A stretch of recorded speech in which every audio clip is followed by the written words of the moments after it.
Sonic Mania. Where in the world do I even begin? From the guy that brought you the amazing ports of Sonic 1, Sonic 2, and CD, Christian Whitehead was contracted to create a masterfully crafted new classic Sonic the Hedgehog game. Hey everyone, I'm Phoenix, and today we are reviewing Sonic Mania. This game had a crazy beginning. Christian Whitehead, who originally was a big member of the online Sonic community, was contracted to make this game. Now, to say that the full team behind Mania is amazing would be an absolute understatement. This game's creation was handled by tons of people that were either just freelancers in their industry or simply massive Sonic fans that were hired for this project. To name a few, the music was composed by T. Lopez, someone who has composed many originals for the Sonic community, and the opening animation was made by Tyson Hesse, whose work is well known from the Sonic Archie comic series. And even Aaron Weber, head of PR and social media, was the one who conceptualized one of the trailers. Even though this game had a couple of pushbacks, it had a pretty smooth release. Now, believe it or not, there is a story to tell, and man did they tell it well.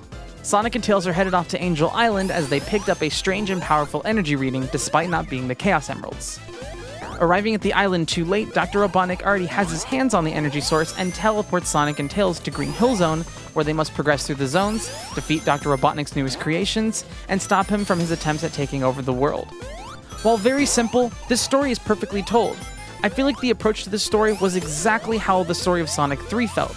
It was simply shown, no ridiculous scenes of pure exposition, just moments of different people performing a simple action. These strings of events woven together comprise the simple and elegant story of Sonic Mania. I will do my best to keep this review spoiler-free, but I will say that Sonic will visit a lot of familiar places and encounter many new territories. It is truly amazing how basic the story is and to see it executed so perfectly. Where this game really shines is the gameplay. I did have a hard time fully confirming this fact, but it's safe to say that Sonic Mania is running on the retro engine or some sort of variation of it.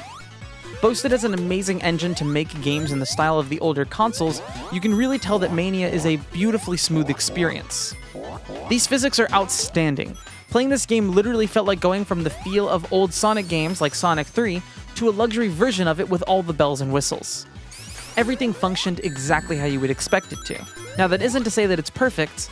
There are a few moments where I was confused as to how to do something, and the game doesn't properly teach you at least once to show you that something is an option.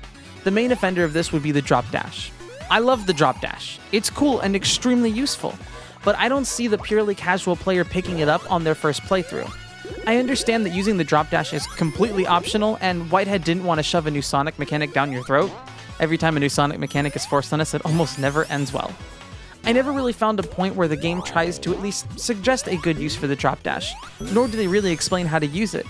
I found myself fumbling around with the controls just to get it to work, ultimately giving up because I couldn't find a reasonable use for it. In retrospect, pun intended, I'm sure there are other places I could have used it. And I think that's the beauty of this game. Even though I had problems with the drop dash, this idea that elements of the game, in retrospect, are appealing to try again and experiment with is exactly what classic Sonic is all about. It was never about going really fast and having your hand held the entire time. It was about building momentum and learning how to maintain it and becoming a master of Sonic's speed. The stage layouts of Mania hold themselves very well to this standard too.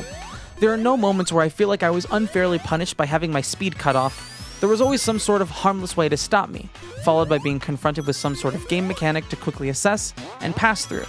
No two zones ever felt the same.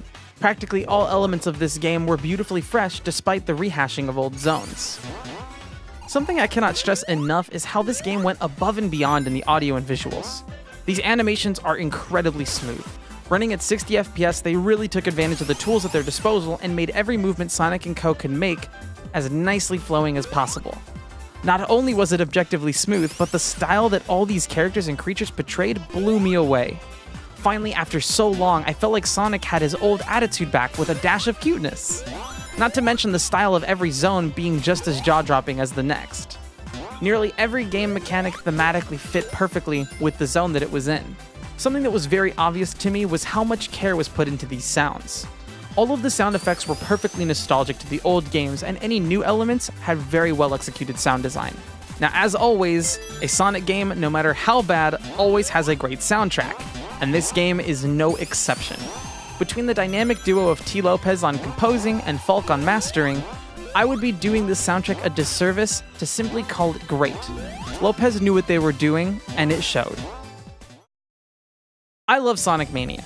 Despite being a huge modern fan, I have a newfound respect for Whitehead and what this team is capable of. This is proof that classic Sonic is back and better than ever. I would absolutely love to see more classic Sonic in the future. Give me DLC, give me expansions, I don't care, just give me more. There's no reason why classic Sonic and modern Sonic can't both thrive in this industry simultaneously. As a final note, to everyone that worked on Sonic Mania, you really outdid yourselves. You did what many people didn't think was possible, and that's bring back classic Sonic with flying colors. Thank you so much for watching, everyone. If you liked this review, be sure to hit the like button. If you didn't like it, then go ahead and drop dash right out of here. If you want to see more reviews, be sure to subscribe. Shortly after this review comes out, my Sonic Mania playthrough will be uploading onto the channel daily, so you can see how I came to these conclusions. And as always, see you guys next time.